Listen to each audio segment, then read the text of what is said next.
قال اللہ تعالی وشاورهم في الامر وقال تعالی وامرهم شورى بينهم اي يتشاورون بينهم فيه۔ اللہ تعالیٰ کا ارشاد ہے اور صلاح مشورہ کیجئے ان سے اس کام میں، یعنی اللہ تعالیٰ حضور صلی اللہ علیہ وسلم کو اپنے کاموں کے کرنے میں صحابہ کرام سے مشورہ کرنے کا فرما رہے ہیں۔ اور دوسری آیت میں فرمایا کہ وَأَمْرُهُمْ شُورَى بَيْنَهُمْ، اور ان کے سارے کام باہمی مشورے سے طے ہوتے ہیں۔ حقیقت یہ ہے کہ ہر وہ کام جس کا تعلق کسی فرد سے نہیں بلکہ جماعت سے ہو، گروہ سے ہو، انڈیویجول کی بجائے، اس معاملے میں، ان لوگوں کے تمام معاملات میں کسی ایک شخص کو یہ آزادی نہیں دی گئی اسلام میں کہ وہ سب معاملات صرف اور صرف اپنے ہاتھ میں لے لے یا اپنی مرضی کے مطابق ان کو چلانے کی کوشش کرے۔ اس سے عدل و انصاف کے تقاضے بھی پامال ہوتے ہیں اور باہم رنجشیں اور بدگمانیاں بھی پیدا ہوتی ہیں۔ لہذا اہل ایمان خواہ گھریلو معاملات ہوں، معاشرتی معاملات ہوں، کسی ادارے کے معاملات ہوں، کسی ملک کے معاملات ہوں، تو ان معاملات میں، ان معاملات کے چلانے میں بہتر صورت جو ہے وہ مشورہ کی ہے۔ یہ اہل ایمان کی صفت بھی بتائی گئی، اور خود حضور صلی اللہ علیہ وسلم جن کا علم تمام لوگوں سے بڑھ کر تھا، انہیں بھی یہ تلقین کی گئی کہ وہ صحابہ کرام جو طبعاً آپ صلی اللہ علیہ وسلم سے درجے میں کم تھے، علم میں بھی کم تھے، آپ ان کی تعلیم اور تربیت کے لیے مبعوث ہوئے تھے، لیکن پھر بھی ان سے مشورہ کرنے کو کہا گیا، کیونکہ مشورہ کرنے سے دوسروں کے اندر اعتماد پیدا ہوتا ہے، دوسرے اس کام کو اپنا کام سمجھتے ہیں اور خوشی کے ساتھ اس میں شریک ہوتے ہیں، جس سے کام چلانے آسان ہوتے ہیں۔ اسی طرح مشورے کی ایک صورت یہ ہے کہ انسان اپنی زندگی کے اہم معاملات میں اللہ تعالیٰ سے بھی مشورہ کرے، اس مشورے کو استخارہ کہا جاتا ہے۔ حدیث ہے وعن جابر رضی اللہ عنہ قال كان رسول اللہ صلی اللہ علیہ وسلم يعلمنا الاستخارة في الأمور كلها كالسورة من القرآن يقول إذا هم أحدكم بالأمر فليركع ركعتين من غير الفريضة ثم ليقل اللهم إني أستخيرك بعلمك وأستقدرك بقدرتك وأسألك من فضلك العظيم فإنك تقدر ولا أقدر وتعلم ولا أعلم وأنت علام الغيوب اللهم إن كنت تعلم أن هذا الأمر خير لي في ديني ومعاشي وعاقبة أمري أو قال عاجل أمري وآجله فاقدره لي ويسره لي ثم بارك لي فيه وإن كنت تعلم أن هذا الأمر شر لي في ديني ومعاشي وعاقبة أمري أو قال عاجل أمري وآجله فاصرفه عني واصرفني عنه واقدر لي الخير حيث كان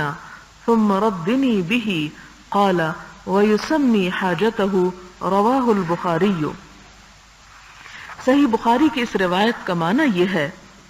حضرت جابر رضی اللہ تعالی عنہ سے مروی ہے، فرمایا رسول اللہ صلی اللہ علیہ وسلم ہمیں تمام امور میں استخارہ کرنے کی اس طرح تعلیم دیتے تھے جیسے قرآن کریم کی کسی سورت کی تعلیم دیتے تھے۔ فرماتے جب تم میں سے کوئی شخص کسی کام کا قصد کر لے یعنی ارادہ کر لے تو 2 رکعتیں غیر فرضی یعنی نفلی ادا کرے اور پھر یہ دعا مانگے جس کا معنی ہے اے اللہ میں تیرے علم کے ساتھ بھلائی طلب کرتا ہوں اور تیری قدرت کے ساتھ قدرت طلب کرتا ہوں اور تجھ سے تیرے عظیم فضل کا سوال کرتا ہوں کیونکہ تجھ میں قدرت ہے اور میرے پاس قدرت نہیں ہے، تو جانتا ہے اور میں نہیں جانتا اور تو غیبوں کو خوب جاننے والا ہے۔ اے اللہ اگر تیرے علم میں یہ بات میرے لیے بہتر ہے، میرے دین، میری معیشت اور میرے انجام کے لحاظ سے، یا آپ نے یہ الفاظ فرمائے میری دنیا یا میری آخرت کے لحاظ سے، تو اس کو میرے لیے مقدر فرما دے، اسے میرے لیے آسان کر دے اور میرے لیے اس میں برکت عطا فرما دے، اور اگر تیرے علم میں یہ کام میرے لیے برا ہے، میرے دین، میری معیشت اور میرے انجام کے اعتبار سے، یا یہ الفاظ فرمائے میری دنیا یا میری آخرت کے لحاظ سے، تو اس کو مجھ سے دور فرما اور مجھے اس سے دور کر دے، اور بھلائی جہاں بھی ہو اسے میرے لیے مقدر فرما دے،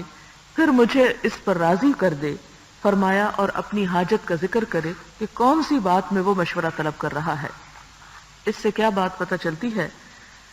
کہ استخارہ کے جو الفاظ ہیں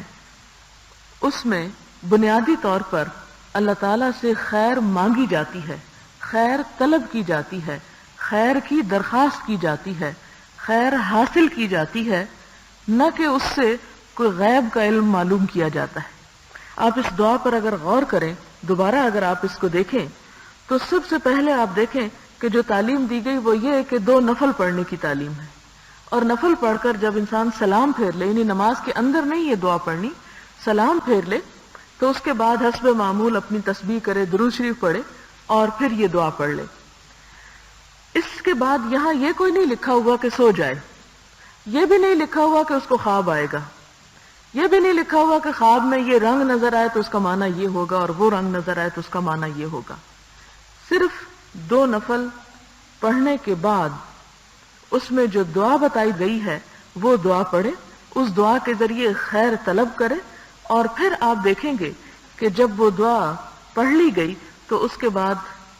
انسان نے دراصل اپنا معاملہ اللہ تعالیٰ کے سپرد کر دیا کہ یا اللہ میں نے تجھ سے مانگا، اب تو میرے لیے بہتری کر دے۔ اور اس کے بعد کیا دیکھے کہ انسان دل کا جھکاؤ دیکھے کہ اس کا دل اب کس چیز کی طرف مائل ہے، اور پھر جس چیز میں بظاہر بہتری نظر آئے، بظاہر بہتری، کیونکہ غیب کا علم انسان کے پاس نہیں، بظاہر بہتری جس چیز میں نظر آئے اس کام کو اختیار کر لے۔ تو ایک اور حدیث میں آتا ہے کہ اللہ تعالیٰ سے مشورہ کرنے والا کبھی محروم نہیں رہتا، یعنی اسے اللہ تعالیٰ پھر خیر ہی کی راہ دکھاتا ہے۔ یعنی اس سے یہ بھی پتہ، بعض اوقات لوگ یہ کہتے ہیں کہ جی ہم نے استخارہ بڑا کیا، ہمیں کوئی سمجھ نہیں آ رہی۔ وہ کیا چاہتے ہیں کہ انہیں کلیئر کٹ کوئی خواب میں بول کے بتا دے فلانا کام کر لو تو وہ زیادہ اچھا، حالانکہ اس اسباب کی دنیا میں ایسے معجزے ہونا بہت مشکل بات ہے۔ اس میں زیادہ سے زیادہ یہ کہ دعا مانگنے کے بعد پھر انسان اپنی سمجھ بوجھ کو دیکھے کہ اب مجھے کیا کرنا چاہیے، اور جو چیز زیادہ مناسب معلوم ہو اپنے دین کے فائدے کے اعتبار سے، دنیا کے فائدے کے اعتبار سے، آخرت کے فائدے کے اعتبار سے، جس چیز کا وزن زیادہ ہو وہ کام کر لے۔ کیونکہ مثال کے طور پر آپ دیکھیں کہ جب آپ نے یہ دعا مانگ لی اور اس کے بعد آپ لے کے مثلا عموماً جو استخارہ کیا جاتا ہے شادی بیاہ کے معاملات میں کیا جاتا ہے، تو استخارے کی نیت یوں ہونی چاہیے کہ میں یہ کام کرنے لگا ہوں اور یہ کروں یا نہ کروں۔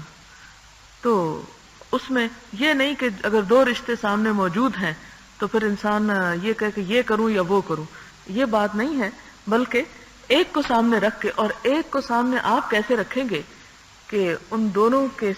دیکھ لیں گے کہ دین کے اعتبار سے کون بہتر ہے، دنیا کے اعتبار سے کون۔ دین کا لفظ میں پہلے اس لیے استعمال کری، بھول کے نہیں کری، جان بوجھ کے کری، اس لیے کہ حضور صلی اللہ علیہ وسلم نے سب سے پہلے جو کرائیٹیریا ہمیں دیا وہ دین ہی دیا ہے۔ باقی باتیں بھی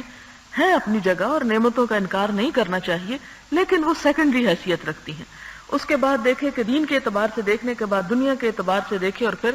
آخرت کے اعتبار سے بھی دیکھے کہ مجھے ان سارے کاموں کے بعد میرا انجام کیا ہوگا۔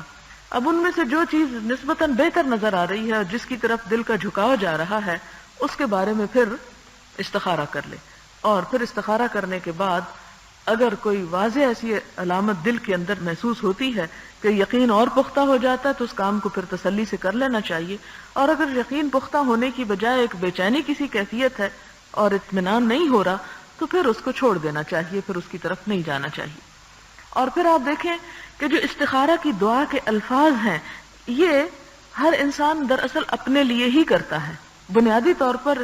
استخارہ صاحب امر کو کرنا چاہیے، نہیں جس کا معاملہ ہو اسے خود کرنا چاہیے، لیکن اگر کوئی ایسی مجبوری ہو یا انسان ایسی پوزیشن میں نہ ہو کہ خود کر سکے تو دوسرا شخص بھی اس کے لیے کر سکتا ہے، لیکن پھر آپ کو یہ ساری ضمیر بدلنی پڑے گی، اور جس میں الفاظ یہ ہوگا کہ یا اللہ میں تیرے علم کے ساتھ بھلائی طلب کرتا ہوں، اور پھر یہ کہ اگر یہ بات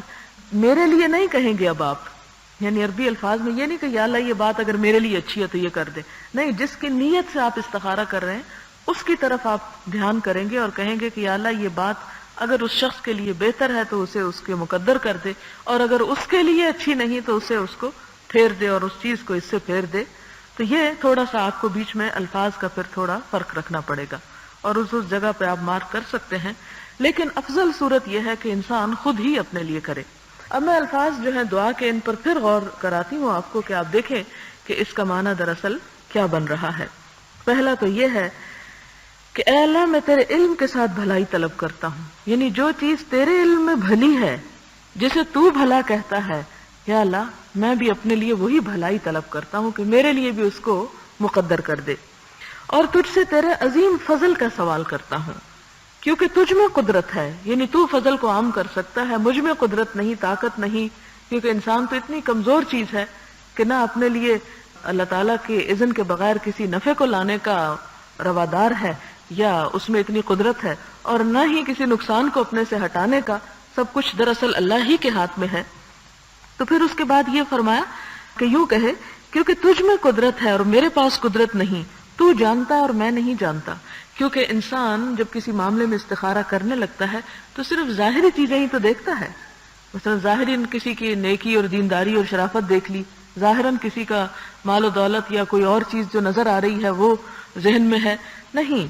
بات یہ ہے کہ انسان کا علم سطحی اور وقتی ہے،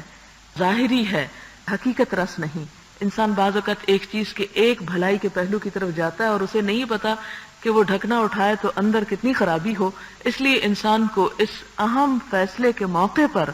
یہ ضرورت پیش آتی ہے کہ وہ پھر اللہ تعالیٰ کی طرف رجوع کرے اور یہ کہے کہ اللہ میں تیرے علم میں جو بھلائی ہے اس کو طلب کر رہا ہوں، اور پھر تو غیب کو جانتا ہے، میں نہیں جانتا، اے اللہ اگر تیرے علم میں یہ بات میرے لیے بہتر ہے میرے دین میں، اب یہاں بھی آپ دیکھیں کہ سب سے پہلے لفظ جو ہے وہ دین آ رہا ہے، دین میں میری معیشت کہتے ہیں دنیاوی حالت یعنی مالی حالت، اور میرے انجام یعنی آخرت کے اعتبار سے، یا آپ نے یہ الفاظ فرمائے کہ عاجل اور آجل کے، تو عاجل کہتے ہیں دنیا کو، عاجلہ جیسے قرآن پاک میں آتا ہے نا سورۃ القیامہ میں کلا بل تحبون العاجلہ، تو عاجلہ کہتے ہیں دنیا کو، تو یہاں پر فرمایا کہ میری دنیا کے اعتبار سے یا میری آخرت کے اعتبار سے تو اس کو میرے لیے مقدر فرما دے، اسے میرے لیے آسان کر دے۔ اب آپ دیکھیں استخارے میں آپ کیا مانگ رہے ہیں کہ یا اللہ اگر یہ چیز بہتر ہے تو اس کو میرے لیے حاصل کرنا آسان کر دے، اور میرے لیے میری تقدیر میں اس کو کر دے اگر نہیں ہے، یا مقدر فرما دے کا جو لفظ آ رہے ہیں یہ بھی قابل غور ہے، اس لیے کہ اس بات کو اس حدیث سے سمجھا جا سکتا ہے کہ جس میں آپ صلی اللہ علیہ وسلم نے فرمایا کہ تقدیر صرف دعا سے بدلی جا سکتی، کوئی چیز تقدیر کو نہیں بدل سکتی، ہاں دعا بدل سکتی، تو اس لیے کثرت سے دعا کرنی چاہیے، اور دعاؤں کی کثرت سے شر بھی خیر میں بدل سکتا ہے انسان کے لیے۔ تو یہاں پر بھی انسان استخارے میں دراصل اپنی حاجت پیش کر رہا ہے، یہ ایک طرح سے دعائے حاجت بھی ہو جاتی ہے کسی اہم کام کی آسانی کے لیے کہ اللہ تو اسے میرے مقدر کر دے، یعنی اگر نہیں ہے میری قسمت میں اور اگر اس میں میرے لیے بھلائی ہے تو واقعی تو اسے میرے لیے آسان کر دے، اور میرے لیے اس میں برکت عطا فرما، یعنی آسانی پیدا کرنے کے بعد آئندہ بھی اس چیز میں میرے لیے بھلائی اور خوشی کی چیز باقی رکھنا، اور اگر تیرے علم میں یہ کام میرے لیے برا ہے میرے دین میری معیشت اور میرے انجام کے اعتبار سے، یا یہ الفاظ آپ نے ادا فرمائے میری دنیا یا میری آخرت کے لحاظ سے، تو اس کو مجھ سے دور کر دے، یعنی میری نظریں دیکھ رہی ہیں کہ بڑی اچھی چیز ہے لیکن تو جانتا ہے کہ یہ اچھی نہیں ہے، کیونکہ زندگی میں کئی دفعہ آپ دیکھیں کہ یہ ہمارے ساتھ واقعات پیش آتے ہیں کہ ایک چیز کے پیچھے ہم مرے چلے جاتے ہیں، ہم کہتے ہیں یہ تو بس ہر صورت ہمیں مل ہی جانی چاہیے، لیکن جب وہ مل جاتی ہے تو اس سے بڑی آفت سامنے کھڑی ہوتی، تو اصل بات اللہ تعالیٰ سے اس کا فضل مانگنا چاہیے، خیر اور بھلائی مانگنی چاہیے، نہ کہ کوئی ایک خاص پرٹیکولر چیز۔ تو جب اللہ تعالیٰ کی طرف سے رحمت اور برکت ہو تو پھر بنجر زمین بھی انسان کے لیے سرسبز و شاداب ہو جاتی ہے۔ تو فرمایا کہ اگر یہ میرے حق میں بری ہے اور میری دنیا یا میری آخرت کے لحاظ سے بھی اچھی نہیں تو اس کو مجھ سے دور کر دے اور مجھے اس سے دور کر دے، یعنی میں اسے بھلا دوں وہ مجھے بھلا دے، کیونکہ بعض اوقات یہ ہوتا ہے کہ انسان بظاہر کسی چیز کو اچھا سمجھ رہا ہو، انسان کا دل اس میں اٹکا ہوا ہو، تو پھر انسان اسے بھلا نہیں سکتا، اس کے لیے اس چیز کی جو یاد ہے یا اس چیز کے اندر جو خواہش انسان کی انوالو ہو جاتی ہے، اس خواہش کو پھر کنڈیم کرنا اور اس خواہش کو دل سے نکالنا انسان کے لیے بڑا تکلیف دہ ہوتا ہے، تو یہاں یہ بھی ساتھ ہی سکھا دیا گیا کہ اگر انسان کسی چیز پر مائل ہے اور وہ چیز واقعی انسان کے لیے بہتر نہیں، تو اللہ تعالیٰ سے پھر کیا مانگا جا رہا ہے کہ یا اللہ پھر اس کو بلانا بھی آسان کر دے. اور ساتھ پھر آخر میں کیا مانگا گیا؟ اور بھلائی جہاں بھی ہو، یعنی مجھے نہیں پتا کہاں ہے میرے لیے، بھلائی جہاں بھی ہو اسے میرے لیے مقدر کر دے، اسے میرے پاس لے آ، پھر مجھے اس پر راضی کر دے. کیونکہ بعض اوقات ایک چیز جو انسان کے لیے فائدے کی ہوتی ہے لیکن انسان فوری طور پر اس سے مانوس نہیں ہوتا. مثلا آپ دیکھیں کہ کسی عورت نے اپنے بیٹے کی شادی کے لیے استخارہ کیا اور دلہن گھر میں بھی آ گئی، لیکن اب وہ نظروں کو بہت اچھی نہیں لگ رہی، دل کو بہت اچھی طرح جچ نہیں رہی، لیکن انسان کہتا نہیں وہ استخارہ ٹھیک تھا، بس میں نے کر لی. تو پھر یہ بھی ساتھ یہ کہ اللہ جو تو نے میرے لیے مقدر کر دیا مجھے میرا دل بھی اس پہ جما دے. کیونکہ شیطان انسان کے ساتھ ہوتا ہے، ایک چیز جو اللہ تعالیٰ کی طرف سے انسان کے حق میں خیر و برکت بن کے نازل ہوتی ہے وہ اس کو بھی اس نعمت سے دور کر دینا چاہتا ہے. لہٰذا وہ اطمینان بھی انسان اللہ تعالیٰ سے استخارے میں مانگتا ہے. اور فرمایا پھر اپنی حاجت کا ذکر کرے، یعنی وہاں پر پھر نام لے کے کون سی چیز، یعنی اگر کسی شخص کے لیے استخارہ کیا جا رہا تو اس کا نام لیا جائے، یا کسی سفر کے لیے مثلا استخارہ کیا جا رہا، اور یہ نام آپ بیچ میں اردو میں بھی لے سکتے ہیں، اپنی زبان میں، انگریزی میں، کسی چیز میں بھی لے سکتے ہیں اس کے کرنے، کیونکہ یہ نماز کے اندر تو نہیں دعا مانگی جا رہی ہے، تو نماز کے بعد ہے. اور اس کے بعد اگر آپ سمجھیں کہ ابھی تسلی نہیں ہوئی تو اردو میں مزید آپ یا اپنی پنجابی یا پشتو جو بھی آپ ہو اس میں مزید کھل کے آپ اللہ تعالیٰ سے گفتگو کر سکتے ہیں اور مزید مانگ سکتے ہیں کہ یا اللہ تو بھلائی ہی میرے مقدر میں کر. اتنی مانگے کہ جب آپ کی تسلی ہو جائے کہ واقعی آپ نے مانگنے کا حق ادا کر دیا، اور پھر اس کے بعد کیا کریں، سارا معاملہ اللہ پہ چھوڑ دیں. اور جس کے بارے میں بار بار میں آتا ہے کہ وَعَلَى اللَّهِ فَلْيَتَوَكَّلِ الْمُتَوَكِّلُونَ، کہ توکل کرنے والوں کو پھر اللہ ہی پر توکل کرنا چاہیے، اسی پر بھروسہ کرنا چاہیے. کیونکہ جو کچھ انسان کے پاس ہے وہ حقیقت میں سب